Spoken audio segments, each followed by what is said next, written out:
And the biggest one is mindset. To me, the thing that has really become fascinating, the reason there's not a lot of content that I put out between 2011 and 2014, if you go back and look at the internet, is because I needed to go run and build VaynerMedia again for myself, because after writing Crush It and speaking a little bit from 2009 to 2011, I was starting to get into a place where people were talking about me and calling me a speaker or a motivational speaker or an author, which is super fine and an incredible thing to do. But for me, my pride isn't being a practitioner and being an entrepreneur and being a CEO. I needed to build another $100 million plus business. Really, to be frank with you, I need to feel comfortable standing here and spitting my 2 cents on things. I think that you need to have an execution other than ideas to have the audacity to stand up here and expect people to waste their time and money listening to what you have to say. And so I'm proud that over the last 6 years, I've been executing VaynerMedia. And while I do this Gary V thing, Gary Vaynerchuk, the CEO of a $150 million holding company from scratch, is exciting and interesting. And it really has become obvious to me why that's happening. And it's around mindset. I think that there's way too many people in this audience that are in the excuse business. And it's tough because I'm empathetic.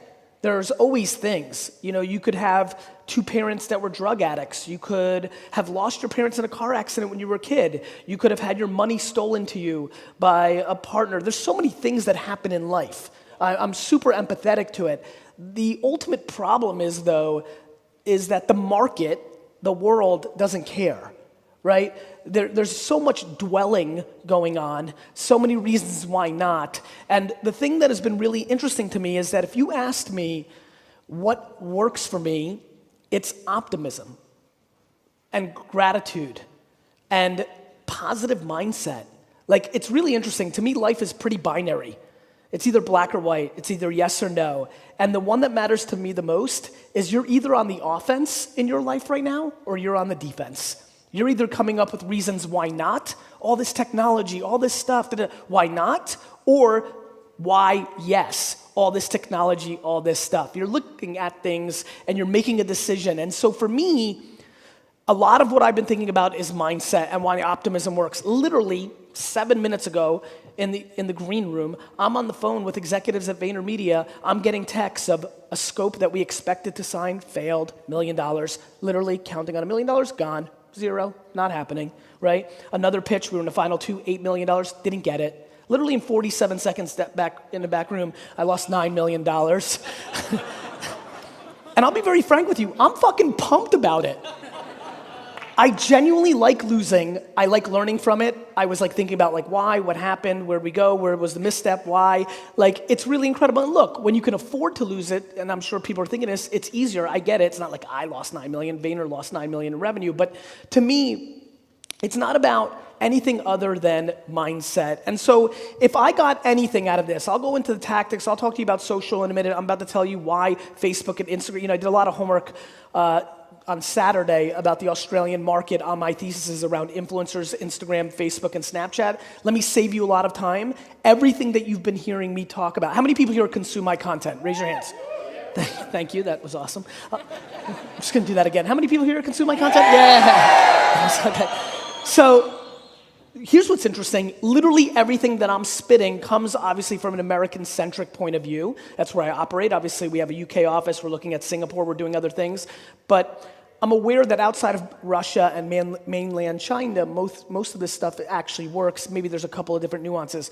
What fascinates the shit out of me is the consumption patterns of the Australian and New Zealand market and the underpriced nature extremities of what I believe in. Literally, everything that I've been talking about for the last year, you can add a additional 20 to 40% tax of upside. It is literally 20 to 40% even better in this market. And I get so pissed when people are in any place besides the US market or China where they're like, well, it's a smaller market, it's this, that, and the other. That's where all the upside is. You can only compete against what you can compete against, right? And so I believe that we are living through the greatest era to be an entrepreneur ever. I think the internet is grossly underestimated, and I think there's a ton of opportunity. But if you ask me what I would want to leave with from this talk today, it's to shift one or two persons' mindsets. To me, it's an incredible feeling to stand up here and expect nothing from nobody and take full responsibility for everything. The teleco company that gave it to us and we lost it, and in the back room, the $8 million, I spent 0 days and 0 seconds on it. I was not part of the pitch. I was not part of the process. I empowered all my people. I saw the news in the back room, and I took full 100% blame and responsibility. I am fascinated by your upbringing, both your parents and the neighborhood and the siblings and the friends. I am fascinated by your upbringing, the era you grew up in, the macro and micro climates that you grew up in, not the fucking weather, I mean the economics and the politics and that climate. I'm fascinated what made me, my mom, my dad, being an immigrant from Russia, being in America, being in Jersey, like the friends I ran into, baseball cards becoming popular, allowing me to sell something. I'm fascinated the environment that created me in this completely emotional place of enormous strength, which is the engine and the oxygen that allows me to be successful in business and life. And then what is it that other people don't have or didn't have? And I see it. I see how my grandmother parented my dad. I see my sisters and brothers' DNA different than mine, just timing and things of that nature. And so I'm going heady for my opening spot because I need you to understand, too many of you are going to take fucking notes right now and think it's about a Facebook ad. Too many of you are about to take a note and be like, okay, Google how to use Instagram influencers. We'll get to that. I'm about to talk about that. But if your foundation isn't right, you have no shot of long-term success. If you're not in a place where you believe this, and look, this is super, I'm even throwing up on to be very frank, here's what's happening in my head. I'm listening to what I'm saying right now, I'm like, this fucking sucks. I'm being serious. I'm being really fucking serious with you, actually. And I'm saying that because I'm like, man, it's so, what I'm talking about is so hard to touch, right? But it's still my truth. It's what I believe. You're either on the offense or you're on the defense. You either see all these technologies as the gateway drug to your entire future, or you're upset that it was much easier to do this on email and SEO, and you don't like this social media thing, right? I don't like these new things either. I built my dad's business from a $3 to $60 million business on email and Google AdWords. I didn't want YouTube to come along. I didn't want Twitter to come along, right? I didn't want Facebook to come along. I didn't want Snapchat to come along. I don't want voice and Alexa skills and podcasts to come along. I'm not looking forward to VR. The problem is technology and the way we live doesn't care about my opinion or my feelings, and it doesn't care about yours either. And so you can walk around Earth and judge, oh, it's so sad that all these kids can't communicate because they're on the phone anymore. Or you can walk out tonight and have dinner and see people at a table and nobody's talking to each other and they're all on the phone and you're judging. And you could talk about a day and age when it was simpler and nicer and all this. Nobody gives a fuck. And if you don't adjust to the reality of the situation, you will be completely left behind. And that's it. Too many people are executing or hoping or trying to figure out how to live in a world that used to be or the way they wish it was versus attacking the reality of the world. And here is the reality of the world, my friends. The cell phones that you're all holding right now or in your pocket are the remote controls of our society. They are the single most important thing in the world. There's nothing close. Literally, I would rather have somebody roll up on me right now, stab me with a knife, and steal my wallet than lose my phone.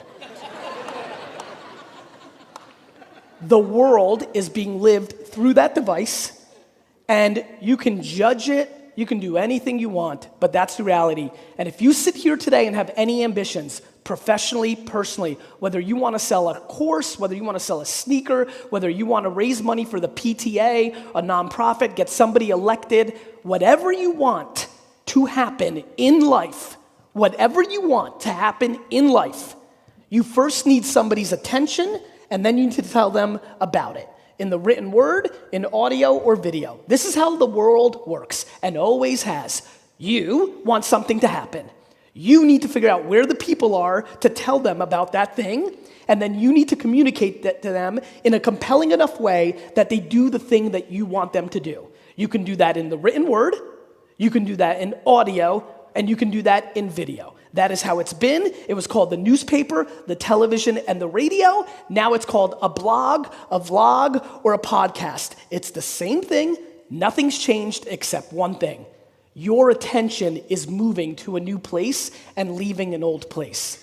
The other thing is, we have not figured out the creative strategies to be successful in this world. The other thing is, there's a lot of people in here who are not self-aware and don't realize they should only be writing and not making videos because they're not good at it. Or reversed.